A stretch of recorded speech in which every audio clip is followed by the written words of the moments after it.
കറുപ്പും വെളുപ്പിൻ്റെ പുതിയ എപ്പിസോഡിലേക്ക് സ്വാഗതം. സോഷ്യൽ മീഡിയയിലെ താരം നിമിഷപ്രിയ എന്ന നിരാലംബയായ ഒരു സ്ത്രീയാണ്. കേരളത്തിലെ മുഴുവൻ സോഷ്യൽ മീഡിയയിൽ ചർച്ച ചെയ്യപ്പെടേണ്ടി വരുന്നു എന്നുള്ളത് തന്നെ ഒരു വളരെ അസ്വാഭാവികമായ ഒരു കാര്യമാണ്.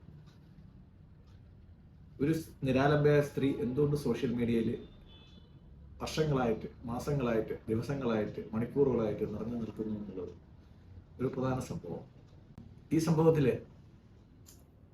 നമ്മൾ ആരാധിക്കുന്ന ഒരു കൂട്ടം ആൾക്കാരുണ്ട് സോഷ്യൽ മീഡിയയിൽ. ആരാധിക്കുക എന്ന് പറയുമ്പോഴത്തേക്ക് നമ്മളൊക്കെ റോൾ മോഡലായിട്ട് എടുക്കുന്ന ഹരീഷ് പേരടി, ശ്രീ മറുനാടൻ ഷാജൻ, രാഹുൽ ഈശ്വർ, ശ്രീജിത്ത് പണിക്കർ തുടങ്ങിയ നിരീക്ഷകരും ഇൻഫ്ലുവൻസേഴ്സും ഒക്കെ രണ്ട് തട്ടിൽ നിൽക്കുകയാണ്. അപ്പോൾ നമ്മൾ ഇഷ്ടപ്പെടുന്ന ആൾക്കാർ ഒരേ വിഷയത്തിൽ രണ്ട് തട്ടിൽ നിൽക്കുമ്പോഴത്തേക്ക് നമ്മൾ എവിടെ നിൽക്കണമെന്നുള്ളത് നമുക്കൊരു വിഷമമായിട്ട് പോകും. അവിടെ നമ്മൾ ശരി ഏത് ഭാഗത്താണെന്ന് കണ്ടെത്താൻ ഭയങ്കര വിഷമമായിരിക്കും. കാര്യം ഇപ്പോൾ നമ്മൾ ഒരു ജഡ്ജിയുടെ മുമ്പ് വേണ്ടപ്പെട്ട രണ്ട് വക്കീലന്മാർ രണ്ട് വ്യത്യസ്ത വാദങ്ങൾ ഉയർത്തുമ്പോഴത്തേക്ക് അതിൽ ഏതാണ് ശരി എന്ന് മനസ്സിലാക്കാൻ രണ്ടുപേരോടും ഇദ്ദേഹത്തിന് സ്നേഹവും അനുകമ്പയും എല്ലാം ഉണ്ട്. പക്ഷെ രണ്ടുപേരും പറയുന്നത് ന്യായമാണ്. അവർ രണ്ടുപേരും ഭാഗത്തുനിന്ന് നോക്കുമ്പോഴത്തേക്ക് രണ്ടുപേരും പറയുന്നത് ശരിയാണ്. രണ്ടുപേരും അവരുടെ കക്ഷികളെ ന്യായീകരിക്കുന്നത് കേൾക്കുമ്പോഴത്തേക്ക് ശരിയാണ്, രണ്ടുപേരും ഭാഗത്ത് ന്യായമുണ്ട്. പക്ഷെ അതിനകത്ത് നിന്ന് നീതി എന്താണെന്ന് കണ്ടുപിടിക്കുക എന്നുള്ളതാണ്, അവർക്ക് രണ്ടുപേർക്ക് നീതി കൊടുക്കുക എന്നുള്ളതാണ് ഈ ന്യായാധിപന്റെ ജോലി എന്ന് പറയുന്നത്. ഞാൻ ആ ജോലിയിലേക്കല്ല കിടക്കുന്നത്.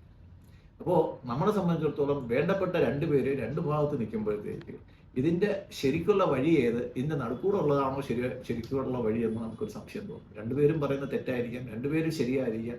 ഇതൊരിക്കലും സംഭവിക്കത്തില്ല. രണ്ടുപേരും ഒരിക്കലും ശരിയാവാൻ പറ്റത്തില്ല. രണ്ടുപേർക്ക് തെറ്റാവാനും പറ്റത്തില്ല. കാര്യം രണ്ടുപേരും ഈ കാര്യങ്ങളിൽ വളരെ പരിണതപ്രജ്ഞരും നമ്മൾ ഏവരും ആദരിക്കുന്നവരുമാണ്. അപ്പോഴും നമ്മൾ വ്യത്യസ്തമായ ഒരു കാഴ്ചപ്പാടിലായിരിക്കണം നമ്മൾ പോകേണ്ടി വരിക എന്നുള്ളത് നമുക്കുണ്ടാകുന്ന നിർബന്ധമാണ്. നമ്മൾ അങ്ങനെ കമ്പൽഡായി പോവുകയാണ്. നിർബന്ധമല്ല, കമ്പൽഡായി പോവുകയാണ്. ഒരു ഭാഗത്ത് ശ്രീ മറുനാടൻ ഷാജൻ സ്കറിയും റിപ്പോർട്ടർ ചാനലും മരമുറിയും മുറിയാത്ത മരവും എല്ലാവരും പറയുന്നത് നിമിഷപ്രിയ എന്ന് പറയുന്ന സ്ത്രീ നിഷ്കളങ്കയാണ്, അവർ വെള്ളരിപ്രാവിനെ പോലെ പരിശുദ്ധയാണ്, അല്ലെങ്കിൽ അവർക്ക് നീതി കിട്ടിയിട്ടില്ല, അവരെ ഭാഗം ശരിക്ക് പ്രസന്റ് ചെയ്യാൻ സാധിച്ചിട്ടില്ല, അവരോട് അന്യായമാണ് കാണിക്കുന്നത്, അവർക്ക് കൊടുത്ത വധശിക്ഷ അവർ അർഹിക്കുന്നതിനേക്കാളും കൂടുതലാണ്, അവർ അതിനു വേണ്ടിയിട്ടുള്ള തെറ്റൊന്നും ചെയ്തിട്ടില്ല. തീർച്ചയായിട്ടും അവർ പറയുന്ന ആംഗിളിൽ നിന്ന് അത് വളരെ കറക്റ്റാണ്. കാര്യം എത്ര വലിയ തെളിവുള്ള ഒരു കേസാണെങ്കിൽ പോലും പ്രതിക്ക് ബെനിഫിറ്റ് ഓഫ് ഡൗട്ട് എന്ന് പറയുന്ന ഒരു ക്ലോസ് അനുസരിച്ചിട്ട് പ്രതിയെ വെറുതെ വിട്ടിട്ടുണ്ട്, വെറുതെ വിടാറുമുണ്ട്. അപ്പോൾ ഈ കുറ്റകൃത്യം ഇയാളാണ് കൃത്യമായിട്ട് ചെയ്തത് എന്ന് നീതിപീഠത്തിന് ഉറപ്പുവരുത്താൻ പറ്റാത്തിടത്താണ് ആ ഒരു ബെനിഫിറ്റ് ഓഫ് ഡൗട്ട് ഉണ്ടാകുന്നത്. പക്ഷെ അവിടെ ഒരു ലയബിലിറ്റിയും വരും. ഇപ്പം നമ്മുടെ ഒരു സുഹൃത്ത്, ആ സുഹൃത്തിനെ കാണാതെ പോകുന്നു, അവസാനമായിട്ട് കണ്ടത് നമ്മളാണ്. അങ്ങനെ ഒരു അവസരം വരുമ്പോഴത്തേക്ക് ഇയാളെ പറ്റിയിട്ട് പോലീസ് നടത്തുന്ന എല്ലാ ഇൻവെസ്റ്റിഗേഷനും നമ്മളെ കേന്ദ്രീകരിച്ചായിരിക്കും. കാര്യം ലാസ്റ്റ് സീൻ എന്നുള്ള ഒരു തിയറി അനുസരിച്ചിട്ട് എല്ലാ അന്വേഷണവും നമ്മൾ കേന്ദ്രീകരിച്ചായിരിക്കും. വേറെ ആര് പുറത്ത് അവർക്ക് കുറ്റം ചാർത്താൻ സാധിച്ചില്ലെങ്കിൽ നമ്മളാണ് കൊന്നതെന്ന് പറഞ്ഞു കഴിഞ്ഞാൽ അതിനെ ഡിഫെൻഡ് ചെയ്യേണ്ടി വരും. അതാണ് ലാസ്റ്റ് സീൻ തിയറി എന്ന് പറയുന്നത്. അപ്പോൾ ബെനിഫിറ്റ് ഓഫ് ഡൗട്ട് എന്നുള്ളത് പോലെ തന്നെയാണ് കുറ്റകൃത്യത്തിൽ ഉണ്ടായേക്കാവുന്ന സംശയാതീതമായ പങ്ക്. അപ്പോൾ എതിർ സൈഡിൽ ഇവർ കുറ്റവാളിയാണെന്നും അവർക്ക് കിട്ടിയ ശിക്ഷ ന്യായമാണെന്നും ആ ശിക്ഷയ്ക്ക് അവർ അർഹരാണെന്നും അവർക്ക് വേണ്ടിയിട്ട് നമ്മൾ ദിയാധനം എന്നാണ് പറയുന്നത്, ദയാധനമല്ല ദിയാധനം എന്ന് പറയുന്നുണ്ട്. അത് ശരിയ നിയമപ്രകാരമുള്ള ഒരു സംവിധാനമാണ്. ബ്ലഡ് മണി എന്ന് പറയാറുണ്ട്. ബ്ലഡ് മണിയും ദിയാധനവും യഥാർത്ഥത്തിൽ ഒന്നല്ല. ബ്ലഡ് മണിക്ക് വേറെയും ചില അർത്ഥങ്ങളുണ്ട്. ദിയാധനം എന്ന് പറയുന്നത് ശരിയായതിൽ വളരെ വിശദമായിട്ട് പറയുന്നുണ്ട്. കണ്ണിന് കണ്ണ്, പല്ലിന് പല്ല്, മൂക്കിന് മൂക്ക് എന്നുള്ള രീതിയിൽ പ്രതികാരം ചെയ്യാതിരിക്കാൻ വേണ്ടി ഒരു കുറ്റകൃത്യം നടത്തിയ ആളോ അവരുടെ കുടുംബക്കാരോ കുറ്റകൃത്യത്തിന് ഇരയായവർക്ക് കൊടുക്കുന്ന ഒരു കൺസോളേഷനാണ് ഈ ധനം എന്നാണ് പറയുന്നത്. അപ്പോൾ രണ്ട് സൈഡും നമുക്ക് കേൾക്കാറുണ്ട്. അതായത് ഇവർ കുറ്റവാളിയാണ് എന്ന് പറയുന്ന ശ്രീജിത്ത് പണിക്കർ പോലുള്ളവർ പറയുന്നതിനകത്ത് വളരെ ന്യായമുണ്ട്. കാര്യം നമ്മൾ കേരളത്തിലെ നടുക്കിയ 51 വെട്ട് നമുക്കറിയാം.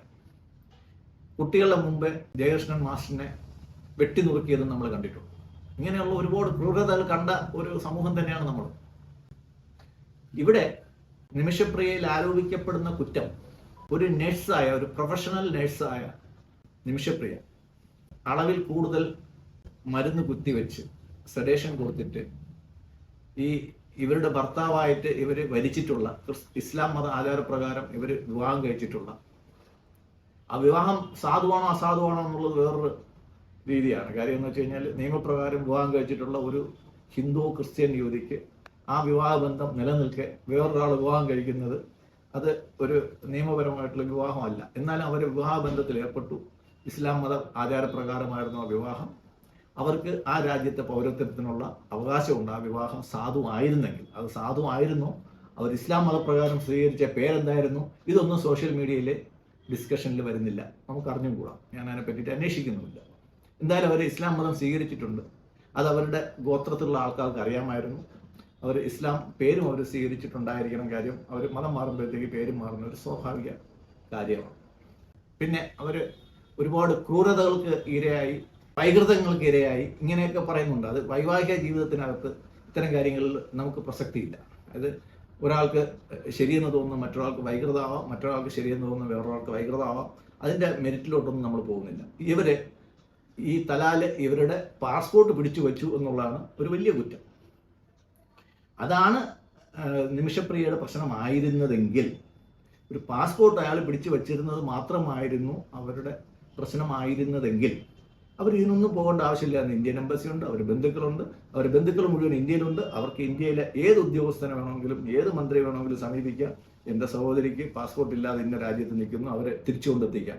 തീർച്ചയായിട്ടും ഇന്ത്യയിലെ രാഷ്ട്രീയ നേതൃത്വം അത്തരം ഒരു കാര്യത്തിന് മുൻകൈ എടുക്കുമായിരുന്നു. അതവർ ചെയ്തില്ല. എന്തായാലും ആ സമയത്ത് ഭരിച്ചിരുന്നത് നരേന്ദ്രമോദിയാണോ അല്ലേ എന്നുള്ളത് വേറൊരു വിഷയമാണ്. നമ്മൾ അതിനകത്ത് രാഷ്ട്രീയം കലർത്തുന്നില്ല. ഏത് ഗവൺമെൻറ് ആയിരുന്നാലും ഒരു ഇന്ത്യൻ പൗരൻ ഇന്ത്യക്ക് പുറത്ത് ഇന്ത്യൻ പാസ്പോർട്ട് ഇല്ലാതെ കഷ്ടപ്പെടുകയാണെങ്കിൽ അവരെ സഹായിക്കേണ്ട ബാധ്യത ഓരോ ഇന്ത്യക്കാരനും ഉണ്ട്, ഓരോ വ്യക്തിക്കും ഉണ്ട്. നമുക്ക് അത് ചെയ്യാറുണ്ട്. അപ്പോൾ പാസ്പോർട്ട് അവർ പിടിച്ചു വെച്ചതായിരുന്നു വലിയ കാര്യം എന്ന് പറഞ്ഞിട്ടാണ് ഒരുപാട് പേര് ന്യായീകരിക്കുന്നത്. രണ്ടാമത്തെ ന്യായീകരണം, അവർക്ക് അവിടെ നിയമവ്യവസ്ഥയിൽ കോടതിയിൽ അവർക്ക് ഭാഷ അറിയത്തില്ലായിരുന്നു. അത് നമ്മളെ മദനി സാഹിബും പറഞ്ഞാണ്. കോയമ്പത്തൂർ കോടതിയിലെ നടപടിക്രമങ്ങളെല്ലാം മലയാളത്തിൽ എഴുതി തന്നാലേ എനിക്ക് വായിക്കാൻ പറ്റുള്ളൂ. അങ്ങനെയാണ് അദ്ദേഹം ഒരുപാട് വർഷം കഴിയേണ്ടി വന്നത്. അത് നീതിപീഠവുമായിട്ടുള്ള ഒരു നിസ്സഹകരണമായിരുന്നു, കാലം നീട്ടിക്കിട്ടാനുള്ള ഒരു രീതിയായിരുന്നു. അപ്പോൾ അവർക്ക് ആ സമയത്ത് നമുക്ക് നിയമസഹായം എത്തിക്കാമായിരുന്നു. നമ്മൾ പലർക്കും വേണ്ടിയിട്ട് ലോക കോടതിയിൽ പോലും, ലോകത്തിൻ്റെ പല ഫോറത്തിൽ പോലും ഇന്ത്യയിലെ നിയമജ്ഞന്മാർ ഇന്ത്യയിലെ ആൾക്കാർക്ക് വേണ്ടിയിട്ട് പോകാറുണ്ട്. അന്നൊക്കെ നമുക്ക് ഈ കാണുന്ന സോഷ്യൽ മീഡിയയിലെ സഹോദരന്മാർക്കൊക്കെ അവരെ സഹായിക്കാമായിരുന്നു. അതൊന്നും ഉണ്ടായില്ല. ഇപ്പോൾ നമ്മൾ ഇപ്പോൾ ദുബായിലോ അല്ലെങ്കിൽ വേറെ ഏത് രാജ്യത്ത് ചെന്ന് കഴിഞ്ഞാൽ നമ്മൾ ആ രാജ്യത്തെ നിയമങ്ങൾ നമ്മൾ കർശനമായിട്ട് നമ്മൾ പാലിക്കാറുണ്ട്. ഇപ്പം നമ്മൾ നമ്മുടെ ഭാരതത്തിലോ കേരളത്തിലോ വലിച്ചെറിയുന്ന ഒരു എന്താ പറയുന്ന ഒരു മിഠായിയുടെ കവർ പോലും ദുബായിൽ നമുക്കൊന്നും കാണാൻ പറ്റത്തില്ല. അത് എന്തുകൊണ്ട് ചെയ്യുന്നില്ല എന്ന് വെച്ചാൽ അവിടുത്തെ നിയമം അതാണ്. അതിനവർ കർശനമായ ശിക്ഷ അവിടെ ഏർപ്പെടുത്തിയിട്ടുണ്ട്. അവിടെ ചെന്നിറങ്ങുമ്പോൾ മുതൽ നമ്മുടെ എല്ലാവരുടെ ആറ്റിറ്റ്യൂഡും മാറും. ദുബായിലോട്ട് വിമാനം ഇറങ്ങിക്കഴിഞ്ഞാൽ നമ്മുടെ ആറ്റിറ്റ്യൂഡ് മാറും. കാര്യം നമ്മൾ ആ സമയം തൊട്ട് തന്നെ അവിടുത്തെ നിയമവുമായിട്ട് ചേർന്ന് പോകാനുള്ള ഒരു ആറ്റിറ്റ്യൂഡ് നമ്മളിലുണ്ടാവും. കാര്യം അവിടുത്തെ നിയമവ്യവസ്ഥ അങ്ങനെയാണ്. അപ്പോൾ നമ്മളൊരു രാജ്യത്ത് ചെല്ലുമ്പോൾ അവിടെ നിന്നുള്ള പൈസ വാങ്ങിക്കാൻ വേണ്ടി മാത്രമല്ല നമ്മളവിടെ പോകുന്നത്. ഒരു ജീവിക്കാൻ നിവൃത്തിയില്ലാതെ അവിടെ പോയി എന്നാണ് ഒരു വേർഷൻ വരുന്നത്. ഒരു നഴ്സിന് മാന്യമായിട്ട് ജീവിക്കാനുള്ള ശമ്പളമൊക്കെ മിക്കവാറും എല്ലാ രാജ്യത്തും കിട്ടുന്നുണ്ട്. ഇന്ത്യയിലും മാന്യമായിട്ട് നഴ്സുമാരൊക്കെ ജീവിക്കുന്നുണ്ട്. അവരെല്ലാവരും യമനിലെ പൈസ കൊണ്ടൊന്നും അല്ല ജീവിക്കുന്നത്. അവരവിടെ ചെന്നു, ജോലി കിട്ടി. അവർ ജോലി ചെയ്തുകൊണ്ടിരിക്കുമ്പോഴത്തേക്ക് അവർക്ക് ഒരു ക്ലിനിക്ക് തുടങ്ങണമെന്നുള്ള ഒരു മോഹം വന്നു. അതിന് വേണ്ടിയിട്ട് അവരൊരു പാർട്ണറെ കണ്ടുപിടിച്ചു. ആ പാർട്ണറെ പിന്നെ അവർ ജീവിത പങ്കാളിയാക്കി. അവസാനം അയാൾ കാണിച്ച ക്രൂരതയ്ക്ക് അയാൾക്ക് കൊടുത്തത് വധശിക്ഷ. അവർ വിധിച്ചത് വധശിക്ഷയാണ്. നമ്മളതിനെ പറ്റിയിട്ട് നമ്മളാരും കണ്ടിട്ടില്ല, നമുക്കതിനെ പറ്റി അറിയത്തില്ല. എന്നാൽ ഈ വിവാദങ്ങളിൽ ഏറ്റവും മനുഷ്യത്വരഹിതമായിട്ട് ഇവൻ ജയകൃഷ്ണൻ മാസ്റ്റർ കുട്ടികളെ മുമ്പിട്ട് വെട്ടിക്കൊന്നതിനേക്കാളും, ഞാൻ കമ്പയർ ചെയ്യല്ല, TP 51 വെട്ടിയതിനേക്കാളും എനിക്ക് ഏറ്റവും നികൃഷ്ടമായിട്ട് തോന്നിയത് ഒരു മനുഷ്യന് ചെയ്യാൻ പറ്റാവുന്ന ഏറ്റവും നികൃഷ്ടമായിട്ടുള്ള ഒരു കുറ്റകൃത്യം, ഈ കൊന്നയാളെ 110 കഷ്ണങ്ങളായിട്ട് മുറിച്ച് ജനങ്ങൾ താമസിക്കുന്ന ഒരു ഫ്ലാറ്റ് കോംപ്ലക്സിൻ്റെ ജലസംഭരണിയിൽ നിക്ഷേപിച്ചു എന്നുള്ളത്. നിങ്ങൾ ആലോചിച്ചു, നമ്മൾ കുടിക്കുന്ന വെള്ളത്തിൽ ഒരു കരട് കണ്ടാൽ പോലും നമുക്ക് മനസ്സിനെ അറയ്ക്കുന്ന ആൾക്കാരാണ്. ഒരു കരട് നമ്മൾ വാങ്ങിക്കുന്ന ഒരു കുപ്പിയിൽ അല്ലെങ്കിൽ വെള്ളത്തിൽ ഒരു കറുത്ത ഒരു പൊട്ട് കണ്ടു കഴിഞ്ഞാൽ പോലും നമ്മൾ നോക്കിയിട്ടാണ് കുടിക്കാറ്. ആ കുപ്പിയിലെ വെള്ളം പോലും നമ്മൾ നോക്കിയിട്ട് അതിനകത്തൊരു പൊട്ട് കണ്ടു കഴിഞ്ഞാൽ നമ്മൾ ആ കടക്കാരനെ ചീത്ത വിളിക്കും. ഇത്രയും കുട്ടികൾ, നൂറുകണക്കിന് ആൾക്കാർ ഉള്ള ഒരു ഫ്ലാറ്റ് സമുച്ചയം. അതിനകത്ത് കൊച്ചു കുട്ടികളുണ്ടാവും, കൈക്കുഞ്ഞുണ്ടാവും, മുല കുടിക്കുന്ന കുട്ടികളുണ്ടാവും, വയസ്സായിട്ട് മരണത്തോട് മല്ലടിക്കുന്ന. ഇവർക്കൊന്നും യാതൊരു മനുഷ്യത്വവും ഇല്ലാതെ ഈ മൃതശരീരത്തിൻ്റെ കഷ്ണങ്ങൾ, 110 കഷ്ണങ്ങൾ ഈ ജലസംഭരണിയിൽ നിക്ഷേപിച്ചു എന്ന് പറഞ്ഞു കഴിഞ്ഞാൽ നമുക്ക് ചിന്തിക്കാൻ പറ്റത്തില്ല. തലാലിനെ കൊന്നതിന് അവർക്ക് മരണശിക്ഷ കൊടുത്തില്ലെങ്കിലും ഇതിന് മരണശിക്ഷയെക്കാളും കടുത്ത ഏതെങ്കിലും ശിക്ഷ കൊടുക്കുകയാണെങ്കിൽ, നമ്മൾ പുരാണത്തിലൊക്കെ പറയുന്നുണ്ട് എണ്ണയിലിട്ട് വറുക്കുക എന്നൊക്കെ പറയുന്നുണ്ട്. കൊലയെ മാത്രമല്ല, നരകത്തെ പറ്റി പറയുമ്പോഴത്തേക്ക് നരകത്തിയിൽ എണ്ണയിലിട്ട് പൊരിക്കുക എന്നൊക്കെ പറയുന്നുണ്ട്. ആ രീതിയിലുള്ള ഒരു ശിക്ഷ ഇവർ ഇത് ചെയ്തിട്ടുണ്ടെങ്കിൽ അതിനവർ അർഹയാണ്. വെറും വധശിക്ഷയല്ല, എണ്ണയിലിട്ട് പൊരിക്കുന്ന ശിക്ഷയ്ക്ക് അവർ അർഹരാണ്. അവരിത് ചെയ്തിട്ടുണ്ടെങ്കിൽ. പക്ഷേ ഇത് ചെയ്തിട്ടുണ്ടെന്ന് തെളിയിക്കാനോ ചെയ്തിട്ടില്ല എന്ന് തെളിയിക്കാനോ നമ്മുടെ കയ്യിൽ തെളിവുകളൊന്നുമില്ല. ഇപ്പം സ്വാഭാവികമായിട്ടും നമ്മുടെ നീതിന്യായ വ്യവസ്ഥയിലോ അല്ലെങ്കിൽ ന്യായം പറയുന്നിടത്തോ നമുക്ക് നിമിഷപ്രിയയെ പറ്റിയിട്ട് അവരെ സാധൂകരിക്കാൻ നമുക്ക് തെളിവുകളൊന്നുമില്ല, അവരെ നിരാകരിക്കാനും തെളിവൊന്നുമില്ല. അങ്ങനെ വരുമ്പോഴത്തേക്ക് അവരെ ആ രാജ്യത്തെ നിയമവ്യവസ്ഥയ്ക്ക് വിട്ടുകൊടുക്കാതെ നമുക്ക് ഒന്നും ചെയ്യാൻ സാധിക്കത്തില്ല. പിന്നെ എല്ലാവരും പറയുന്ന പോലെ ദയാധനം അല്ലെങ്കിൽ ദിയാധനം, അത് ദയാധനം എന്ന് പറയുന്നത് ദയാധനം അല്ല, അത് ദിയാധനമാണ്. ഈ ദിയാധനം സ്വീകരിച്ച് ഇവരെ ബന്ധുക്കൾ മാപ്പാക്കിയാൽ പോലും, അവിടുത്തെ കോടതികൾ സമ്മതിച്ചാൽ പോലും അവരുടെ ഗോത്രവും കൂടെ സമ്മതിക്കണം. ആ ഗോത്രം ഇത്രയും പൈസ നമ്മുടെ സഹോദരിയുടെയോ അല്ലെങ്കിൽ സഹോദരൻ്റെയോ അല്ലെങ്കിൽ നമ്മുടെയോ മാനത്തിന് അല്ലെങ്കിൽ ജീവന് നമുക്ക് എങ്ങനെ വിലയിടാൻ പറ്റും? ആ വില വാങ്ങിച്ചു കഴിഞ്ഞു കഴിഞ്ഞാൽ ആ വിലയ്ക്ക് നാളെയും ഒരു സ്ത്രീ അവരുടെ മാനത്തിന്റെ വില ഇത്ര എന്ന് പറഞ്ഞു കഴിഞ്ഞാൽ നാളെ ആ വില കിട്ടുമ്പോഴത്തേക്ക് വീണ്ടും ആ സ്ത്രീയുടെ മാനം ഇല്ലാതാവുകയല്ലേ ചെയ്യുന്നത്. അപ്പോൾ അതിനൊരു വില വാങ്ങിക്കുന്നത് അവരുടെ ഗോത്രാചാരപ്രകാരം നിഷിദ്ധമാണ്. അവരുടെ ഇസ്ലാം നിയമപ്രകാരം കൊടുക്കാമെങ്കിൽ അത് വാങ്ങിക്കുന്നതിൻ്റെ അർത്ഥം അവരുടെ സഹോദരന്റെ തലയ്ക്ക് അവരുടെ രക്തത്തിന് അവരിട്ട വില ഇത്രയാണെന്ന് പറഞ്ഞു കഴിഞ്ഞാൽ അവർക്കത് നാണക്കേടാണ്. നമ്മൾ പല കേസുകളും, നമ്മുടെ സിവിൽ കേസുകൾ വർഷങ്ങളോളം പോകുന്നത് അതിന്റെ പൈസയുടെ ലാഭത്തിന് നോക്കിയിട്ടില്ല, നമ്മുടെ മാനം, നമ്മുടെ അന്തസ്. ഈ തലാല് ഇപ്പൊ നമ്മുടെ ഇവിടെ എല്ലാവരും നിമിഷപ്രിയയ്ക്ക് അനുകൂലമായിട്ടും പ്രതികൂലമായിട്ടും വാദിക്കുന്നുണ്ട്. എന്തുകൊണ്ട് ആരും തലാലിന്റെ പക്ഷത്തുനിന്ന് വാദിക്കുന്നില്ല? അദ്ദേഹം ഇന്ത്യയിൽ വന്നിരുന്നു, ഇന്ത്യ മുഴുവൻ കണ്ടിരുന്നു, ഇന്ത്യയിൽ പല ഭാഗങ്ങളിലവർ പോയിരുന്നു, സന്ദർശിച്ചിരുന്നു, ഇവരുടെ ഭർത്താവ് ഉണ്ടായിരുന്നു കൂടെ. അപ്പോൾ ഈ തലാലിന്റെ മകൻ ഉണ്ടായിരുന്നെങ്കിൽ തലാലിന്റെ മകൻ അത് സഹിക്കാൻ പറ്റുമോ? ഈ സ്ത്രീ വെളിയിൽ ഇറങ്ങിക്കഴിഞ്ഞാൽ അയാൾ വെട്ടിക്കൊന്നിട്ട് അവൻ ജയിലിൽ പോകത്തില്ലേ ചെയ്തിട്ടുണ്ടെങ്കിൽ? ഇപ്പൊ തലാൽ മരിച്ചു എന്നുള്ളത് ഒരു സംഭവം, അതൊരു സത്യമാണ്, വസ്തുതയാണ്. ഇത് ആര് ചെയ്തു എന്ന് കണ്ടുപിടിക്കാൻ കേരളത്തിലെ പോലീസിനോ അല്ലെങ്കിൽ CBIക്കോ സാധിക്കത്തില്ല, അവിടുത്തെ പോലീസിനെ സാധിക്കും. അങ്ങനെ കണ്ട് അവരൊരു തീരുമാനം എടുത്തു കഴിഞ്ഞാൽ അതിൽ ശിക്ഷ വിധിക്കാൻ അവിടുത്തെ കോടതിക്ക് സാധിക്കും. നമുക്ക് ഇനി ഇവർ പറയുന്ന ദിയാധനം അല്ലെങ്കിൽ ബ്ലഡ് മണി കൊടുത്തിട്ട് ഇവരുടെ കുടുംബത്തിൽ നിന്ന് മാപ്പെഴുതി വാങ്ങിച്ചാലും ഇവരുടെ കൂടെ ഇവരുടെ ക്രൂരതയ്ക്ക് കൂട്ടുനിൽക്കുകയും ഇവരുടെ ക്രൂരതയ്ക്ക് ഇരയാവുകയും ചെയ്ത വേറൊരു യമനി നേഴ്സ് കൂടെ ഉണ്ട്. അവരെ ജീവപര്യന്തം തടവിനാണ് കിട്ടുന്നത്, ജീവപര്യന്തം. ഇപ്പം നമ്മൾ ഒരുപാട് ഒരുപാട് കോയിൻസിഡൻസ് വരുന്നുണ്ട്. ഒരുപാട് പേര് നമ്മുടെ കഷായത്തിനെ പറ്റിയിട്ട് കമ്പയർ ചെയ്യുന്നുണ്ട്, ഡോക്ടർ ഓമനെ പറ്റി കമ്പയർ ചെയ്യുന്നുണ്ട്, പിന്നെ കൂടത്തായിലെ ജോളിയെ പറ്റി കമ്പയർ ചെയ്യുന്നുണ്ട്. അങ്ങനെ പലരുമായിട്ടും ഇവരുടെ ഈ കൊലപാതകമായിട്ട് നമ്മൾ കമ്പയർ ചെയ്യുന്നു. എനിക്കിത് കൂടുതൽ കമ്പയർ ചെയ്യാൻ ഇഷ്ടം TP വധക്കേസോട് സംബന്ധിച്ചിട്ട്. കാര്യം 51 വെട്ടി കൊന്ന ആ ഒരു രീതിയിൽ മരിച്ച മൃതദേഹത്തെ, അത് എത്ര വിരോധിയാണെങ്കിൽ പോലും ഒരു മൃതദേഹത്തെ നമ്മൾ ബഹുമാനിക്കുന്നതിന് പകരം അതിനെ വെട്ടി വികൃതമാക്കി മറ്റുള്ളവർക്ക് കുടിക്കാൻ വേണ്ടിയിട്ട് ഇട്ടുകൊടുക്കുന്നു എന്ന് പറഞ്ഞ ക്രൂരത മനുഷ്യ മനസാക്ഷിക്ക് നിരക്കാത്തതാണ്, നമ്മുടെ സമൂഹത്തിന് അംഗീകരിക്കാൻ പറ്റാത്തത്. ഇനി ഇവിടെ വരുന്ന വേറൊരു വിഷയം, അത് നിയമ വിദഗ്ധരുടെ ഇടയിൽ പല ജഡ്ജിമാരും പലപ്പോഴും പറഞ്ഞിട്ടുള്ള ഒരു കാര്യമാണ്. 3 കാര്യങ്ങളുണ്ട്: നിയമം, നീതി, ന്യായം. ഇത് 3 നമ്മൾ പലപ്പോഴും ഇടകലർത്തി പ്രയോഗിക്കാറുണ്ട്. നിയമം, നീതി, ന്യായം.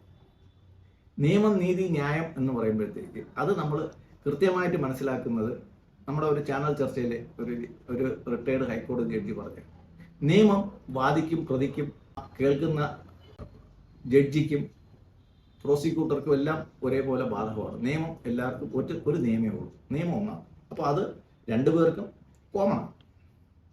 നീതി രണ്ടുപേർക്കും വേണം.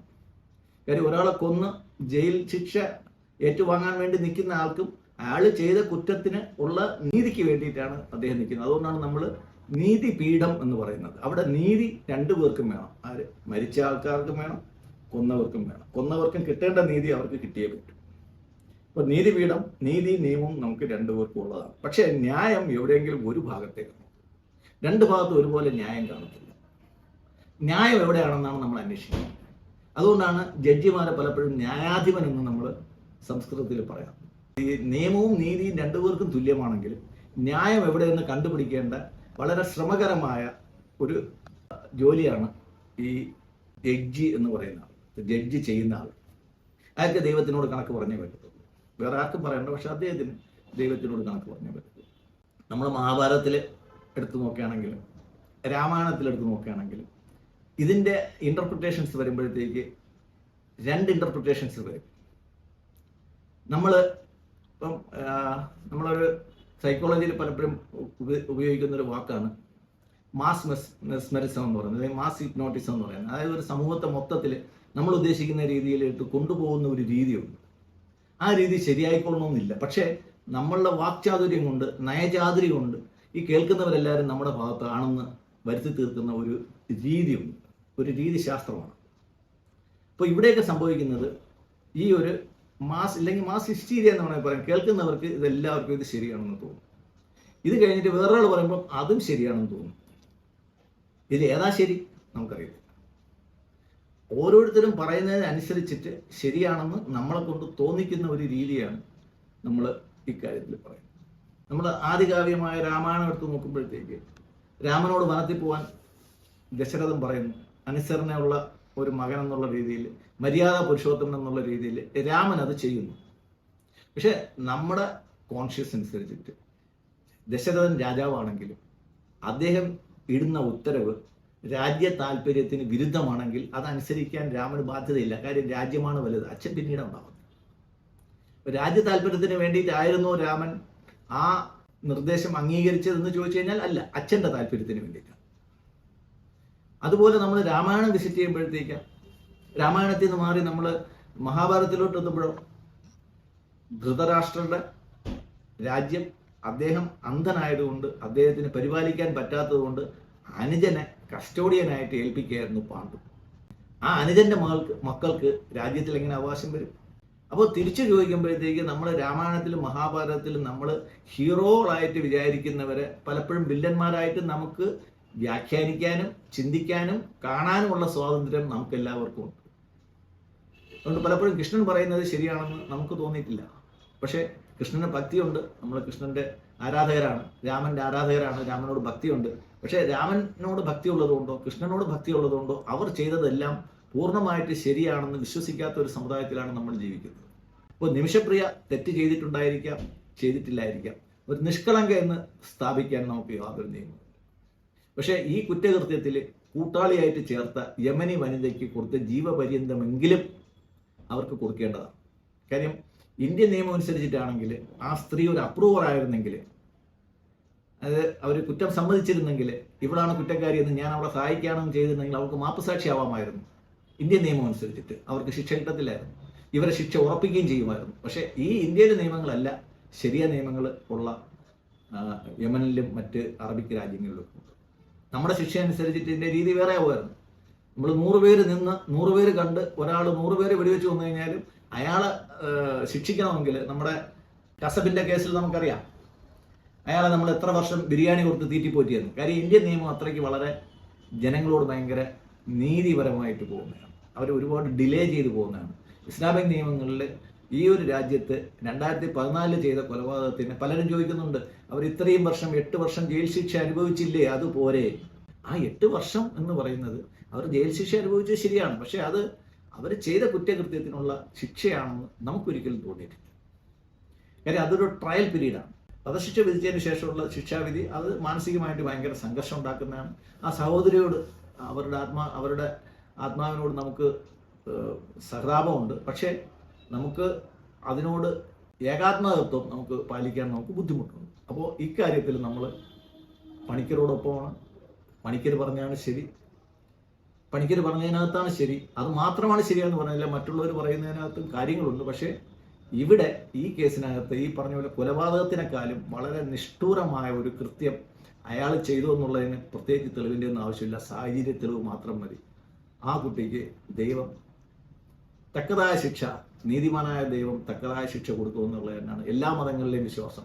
കൃത്യമായിട്ടുള്ള തെറ്റ് ചെയ്തിട്ടുള്ളവർക്ക് ആ ശിക്ഷ ദൈവം കൊടുക്കും. അതിനകത്ത് നിന്ന് ഒരു മതപുരോഹിതനും ക്ഷമിക്കാനുള്ള കഴിവില്ല. ദൈവം ക്ഷമിക്കുകയാണെങ്കിൽ, ദൈവത്തിൻ്റെ കോടതിയിൽ ക്ഷമിക്കുകയാണെങ്കിൽ അത്ഭുതങ്ങൾ സംഭവിക്കാം. അത് പ്രവചിക്കാൻ നമ്മളാരുമല്ല. അല്ലെങ്കിൽ ഒരത്ഭുതങ്ങളും സംഭവിക്കാൻ പോകുന്നില്ല. It is A matter of time. നന്ദി.